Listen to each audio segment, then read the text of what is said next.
آج supreme court میں صبح اوورسیز پاکستانی ووٹرز کے مقدمے کے دوران سپریم کورٹ نے الیکشن کمیشن کو یہ کہا کہ اوورسیز پاکستانیز کو ووٹ دینے کا حق دینے کے لیے اگر قانون سازی کی ضرورت ہے تو نگران حکومت قانون سازی کرائے.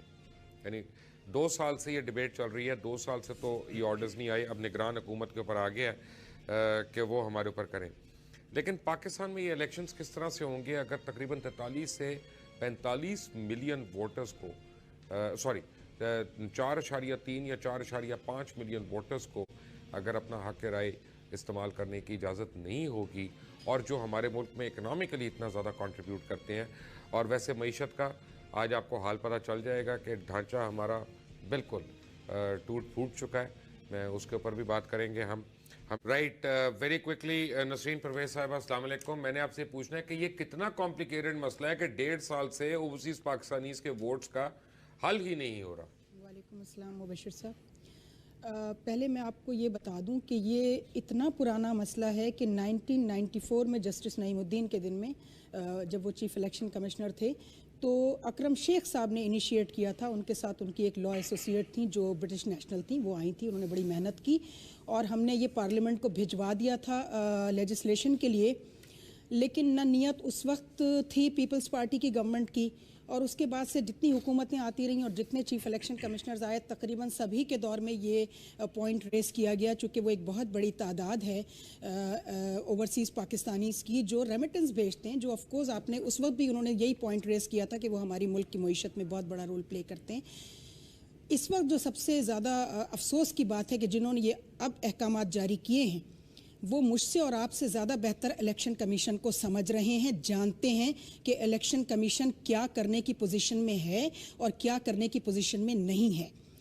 اور معافی کے ساتھ کہنا چاہتی ہوں کہ یہ 18ویں اور 20ویں ترمیم کا جو پارلیمنٹری فراڈ ہوا ہے یہ وہی گڑھا ہے جو 2 میجر پارٹیز نے اسی طرح دوسروں کے لیے, چھوٹی پارٹیز کے لیے بنایا, جس طرح 1974 میں بھٹو صاحب نے پولیٹیسائز کیا تھا الیکشن کمیشن کو, اور اس کا ایکسپیریمنٹ انہوں نے 1977 میں کیا اور بڑی سخت منہ کی کھائی انہوں نے, سب کے سامنے ہے, اب اس ہسٹری میں جانے کی ضرورت نہیں ہے. ابھی بھی یہی نظر آتا ہے. پارلیمنٹ کے اقدامات کو کلیکٹیولی آپ فراڈ نہیں کہہ سکتے, یہ پاکستان کا سب سے سوورن ادارہ ہے, تو میں اس پہ کوشچن کروں گا اس لفظ کو. یہ اپنا please let's rephrase our objections. جی, ہمایوں اختر صاحب نے جو بات کی, میں ایک شعر بس ان کی خدمت میں عرض کر دوں کہ خوشبو کہیں نہ جائے. آپ ان کو صرف شیخ وقاص کا نام بتا دیتی تھی, یہ چپ ہو جاتے کہ وہ بھی پارلیمنٹ میں تھے. میں بتا دوں کہ خوشبو کہیں نہ جائے یہ اصرار بہت ہے, اور یہ بھی آرزو کہ ذرا زلف کھولیے. خواہشات تو ان کی یہ ہیں جو یہ بیان کرتے ہیں ٹیلی ویژن پر یہ سارے لوگ, ساری پارٹیز, لیکن ان کے عملی اقدامات لیجسلیشن کے وقت کچھ اور ہوتے ہیں. یہ اتنا ایزی مسئلہ تھا اوورسیز ابھی تو ان کی پارلیمنٹری میجورٹی نہیں تھی, تو یہ تو آبویسلی پورا اونس ان کے اوپر یہ نہیں آتا. رائٹ, ایک منٹ یہاں پہ میں نسرین پرویز صاحبہ کو لوں گا کیونکہ بہرحال she is a former joint secretary ECP. Nasreen صاحبہ آپ نے سنی ساروں کی بات. جی, دیکھیں جاوید ملک صاحب اور فوزیہ قصوری کو میں 200% جو ہے وہ سیکنڈ کروں گی, سپورٹ کروں گی.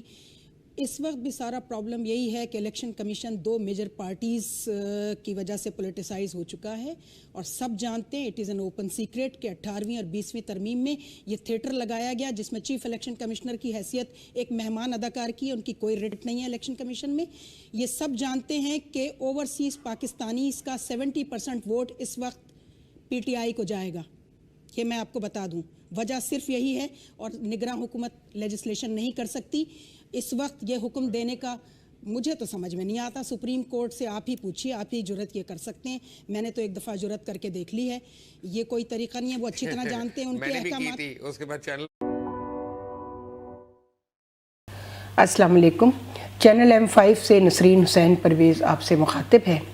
اب آج پھر وہی ہوا کہ گو کہ سیاسی نہیں ہے, اور یہ سیاست سے اس معاملے کا کوئی تعلق بھی نہیں ہے. الیکشن کمیشن سے متعلق اصلاحات جو ریفارمز کا, اور آج اسمبلی میں جو تماشا ہوا, جس طرح بل کی کاپیاں پھاڑی گئیں اور شور شرابہ, وہ تو خیر ہماری ماشاءاللہ اسمبلیوں کی جو پروسیڈنگز ہیں ان میں اس طوفان بدتمیزی جو ہے نا, اس سے لوگ واقف بھی ہیں اور اس کے عادی بھی ہو چکے ہیں. کوئی کام سہولت سے ہونا ہی نہیں ہے, کنسنسس سے ہونا ہی نہیں ہے.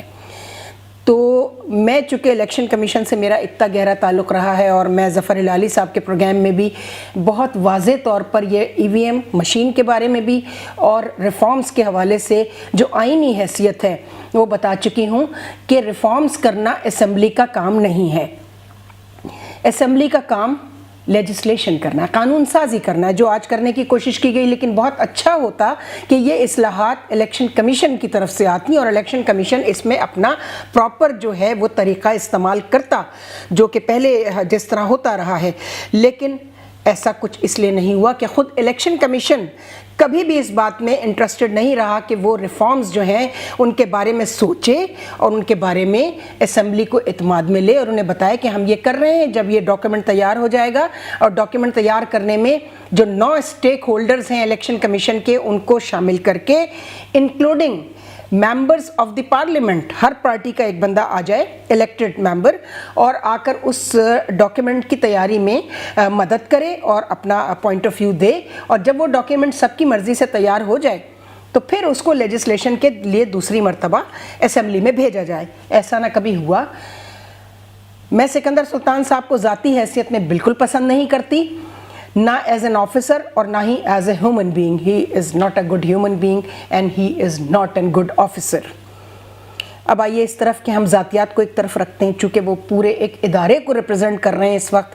یہاں ان کا سٹانس صحیح ہے, الیکشن کمیشن یہاں بالکل صحیح ہے کہ EVM مشینوں پر جب کوئی ابھی تک کوئی ایکسپیریمنٹ پراپرلی نہیں ہو سکا ہے, تو آپ اسٹریٹ اوے جنرل الیکشن میں, اتنے بڑے الیکشن میں آپ مشین پہ کیسے جا سکتے ہیں.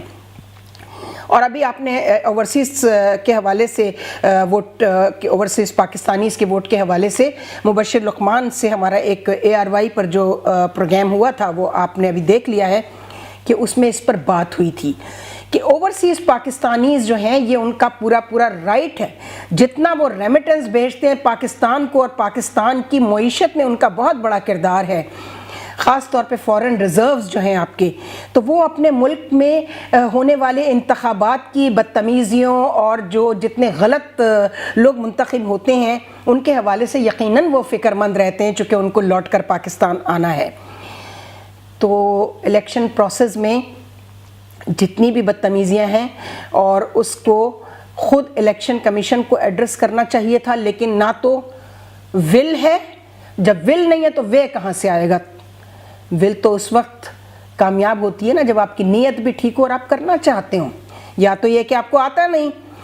اور لوگ کہتے ہیں کہ جی یہ بیوروکریٹس کا ادارہ نہیں ہے. بدقسمتی سے پچھلے جو ہے وہ 15 سالوں سے ہم دیکھ رہے ہیں کہ ایک کے بعد ایک, 15 تو نہیں میں کہہ سکتی, یہ بابر اشتیاق احمد خان کے بعد سے 2009 سے لے کے اور آج 2021 تک مسلسل وہی DMG مافیا کے لوگ جو ہیں کبھی سیکٹری لگائے جاتے ہیں, اور آپ ستم بالائے ستم ایک DMG آفسر کو آپ نے چیف الیکشن کمشنر بنا دیا. یہ بیسیکلی ٹیکنوکریٹس کا ادارہ ہے, اس میں بیوروکریٹس کا کوئی کام نہیں ہے. لیکن پھر ایک وقت یہ بھی آیا کہ کیوں یہ کرنا پڑا کہ اب یہ ٹیکنوکریٹس بھی نہیں رہے بلکہ یہ مینگوکریٹس ہو گئے ہیں. آموں کی پیٹیوں کے اوپر ٹرانسفر پوسٹنگز ہوتے رہے, اور یہ سب کچھ کنور دلشاد صاحب کے زمانے میں ہوا, حسن صاحب کے زمانے میں ہوا, جب ٹیکنوکریٹس کو سیکٹری لگایا گیا. چیف الیکشن کمشنر تو پہلی مرتبہ لگا ہے الیکشن کمیشن میں ایک بیوروکریٹ. تو ہمیں یہ دیکھنا ہوگا کہ 18ویں ترمیم کا جو کڑوا پھل ہے اس سے قوم کو کتنا نقصان ہو رہا ہے, چونکہ ایک تو صوبائی خود مختاری فائنینشیل میٹرز میں اس کا نقصان ہوا ہے. صوبے جو ہیں وہ کسی کو جواب دہ نہیں ہے, نہ ہی وہ اس بجٹ سے کوئی کام کر رہے ہیں. وہ جو ان کو اختیار حاصل ہوا ہے خود مختاری وہ بجٹ استعمال کرنے کا, اس میں وہ کسی کو جواب دہ نہیں ہے. لہٰذا ہونا تو یہ چاہیے کہ اب یہ جو 18ویں ترمیم ہے جو فساد کی جڑ ہے ساری, اس کو پہلے ختم کیا جائے اور کوئی متبادل ایسا نظام لایا جائے کہ نہ اسمبلی کے اراکین کو کوئی شکایت ہو اور نہ ہی ان اداروں کو جن اداروں کی وجہ سے 18ویں ترمیم نے بالکل تابوت میں آخری کیل ٹھونک دی ہے معیشت کی. صوبائی معیشت جو ہے, نہ ہیلتھ میں کوئی کام ہو رہا ہے, نہ ایجوکیشن میں کوئی کام ہو رہا ہے. پرٹیکولرلی سندھ میں تو بالکل زیرو, کچھ بھی نہیں ہو رہا ہے. تو اب اس کا ایک ہی حل رہ گیا ہے، آرڈیننسوں پر یہ سب کام کرنے سے بہتر ہے کہ ہماری اسٹیبلشمنٹ جو ہے وہ جوتا اتارے، اس لیے کہ بہت زیادہ پانی یہاں تک آ چکا ہے۔ ایک سال کے لیے جیسے ہم جنرل امجد شعیب کے انٹرویو میں بھی، اور ایک بہت سیزنڈ بیوروکریٹ تھے قاضی آفاق ہمارے یہاں، ان سے بھی بات ہوئی تو سب کا یہی خیال ہے کہ ایک مینڈیٹ لے کر آئیں، اور ٹائم جس ٹائم کا کہیں کہ جی ہم نے 6 مہینے میں کرنا ہے، 1 سال میں کرنے ہیں سارے معاملات صحیح، وہ اسی ٹائم پر کام کریں اور سخت ترین جوتا اتاریں اور واپس چلے جائیں۔ جو مہنگائی کا حال ہے، اگر وہ آپ لوگوں کی چیخیں نکلوا دی ہیں اس حکومت نے، کیوں مصنوعی مہنگائی اتنی اس طریقے سے اس کی حوصلہ افزائی کیوں ہو رہی ہے؟ چونکہ پروونسز پہ آپ کا کوئی کنٹرول نہیں ہے۔ پنجاب میں تو آپ کا اپنا چیف منسٹر ہے، وہ نالائق ترین چیف منسٹر جو ہے وہ کیسے میجسٹریٹس کو اور کوالٹی کنٹرول والوں کو وہ کیسے بتائے گا کہ تم نے جا کر کیسے ریڈ کرنے، کیسے تم نے جو ہے وہ پرائس کو جو ہے وہ کنٹرول کرنا ہے؟ نہیں، کسی چیز پہ کوئی کنٹرول نہیں ہے اس حکومت کا۔ ہاں، اس حکومت نے یہ جو اصلاحات کے حوالے سے بات کی، اس میں کوئی برائی نہیں ہے۔ اوورسیز پاکستانی اس کا رائٹ ہے، ان کو ووٹ کا حق ملنا چاہیے، اور 20 سال پہلے جو کچھ ہوا، میں ظفر العالی صاحب کے پروگرام میں بہت ڈیٹیل میں اس پر بات کر چکی ہوں۔ اور جو الیکشن مشین کی بات ہو رہی ہے، وہ اس میں کوئی برائی نہیں ہے، اس کا ایکسپیریمنٹ پہلے ہونا چاہیے کہ کہاں ہم یہ مشین استعمال کریں تو ہمیں کوئی اس میں اور کوئی ایسی دقت پیش نہیں آئے گی کہ پھر ہمیشہ کے لیے مشین والا معاملہ دفن ہو جائے۔ تو دیکھنا پڑے گا کہ دونوں طرف سے جو ہے نا وہ لچک نہیں دکھائی گئی، ایک تو یہ بڑا مسئلہ ہے، چونکہ خود پارٹیزن ہوئے میں چیف الیکشن کمشنر صاحب، ان کے اوپر یہ الزام ہے، ان کو چاہیے کہ وہ اپنے رویے کو درست کریں۔ یہ جو سٹیل راڈ یہاں لگا کے فرعونیت وہ جو جتنی دکھا رہے ہیں، ان کی وجہ سے ابھی ایک بندے کا انتقال ہو گیا، ہارٹ اٹیک ہو گیا، جتنا انہوں نے اس کو تنگ کیا، وہ پنڈی میں پہلے اس کو بھیجا گیا۔ ہم اس پر بھی بات کریں گے کہ ان کا رویہ اتنا عجیب و غریب رویہ ہے کہ پورا الیکشن کمیشن ان سے تنگ ہے۔ الیکشن کمیشن کے یا تو یہ ہوتا کہ آپ کوئی واقعی کوئی ایسا بہت اچھا کام کر رہے ہوتے کہ آپ لوگوں کو لوور لیول پر، ڈویژنل اور ڈسٹرکٹ لیول پر لوگوں کو پارٹیزن ہونے سے بچا رہے ہوتے۔ آپ نے سنا کیمرے ویمرے بھی لگا لیے، کون کہاں جا رہا ہے، کس کے پاس بیٹھ رہا ہے، اچھی بات ہے۔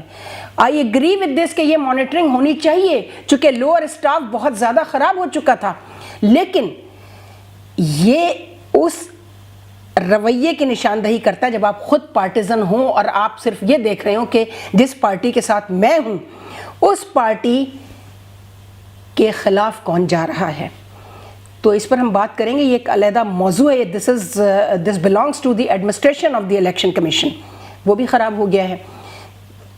تو پلیز خدا کے لیے یہ جو اصلاحات جو کہ اب لوگ کورٹوں میں جائیں گے، اللہ جانے اب آگے کیا کیا ہوگا، اور ساری قوم کو اسی میں بزی رکھا ہوا ہے۔ جو جینوئن ایشوز ہیں لوگوں کے، وہ سب سے بڑا مسئلہ جو جن ہے مہنگائی کا، اس نے لوگوں کی وائٹ کالرز کی چیخیں نکال دی ہیں۔ میں بار بار کہہ رہی ہوں، وائٹ کالرز کی، جو جا کے چھپا کے اور سیلانی کے اور عقیل کریم ڈیڈی کے اور بحریہ ٹاؤن کے دسترخوانوں پر نہیں بیٹھ سکتے، وہ جے ڈی سی کے دسترخوانوں پہ نہیں بیٹھ سکتے، وہ آپ کی بنائی ہوئی وہ شامیانے لگے ہوئے پناہ گاہوں میں نہیں جا سکتے۔ ان کی بددعائیں اگر آپ کو لگ گئیں تو بہت برا ہوگا، یہ یاد رکھیے گا۔ پوری قوم کو آپ نے بیکاری بنا دیا ہے، نہ کارخانے لگ رہے ہیں، نہ لوگوں کو روزگار مل رہا ہے۔ جب کارخانے نہیں لگیں گے اور لوگوں کو روزگار نہیں ملے گا تو کہاں سے پراسپیرٹی آئے گی، کہاں سے آپ کی ایکسپورٹس بڑھیں گی؟ یہ بہت برا ہو رہا ہے، اتنا برا ہو رہا ہے کہ اب میں سمجھتی ہوں کہ اب جنرل قمر جاوید باجوہ صاحب، میں بہت ادب سے، بہت معافی سے آپ سے گزارش کرتی ہوں، اور میرے ساتھ کتنے لوگوں کی آواز ہے اس پر آپ کو ہم بتا دیں گے کہ آپ خدا کے لیے جوتا اتار لیجئے، خدا کے لیے جوتا اتار لیجئے۔ یہ جوتے کے بغیر ٹھیک ہونے والے معاملات نہیں ہیں۔ خدا حافظ۔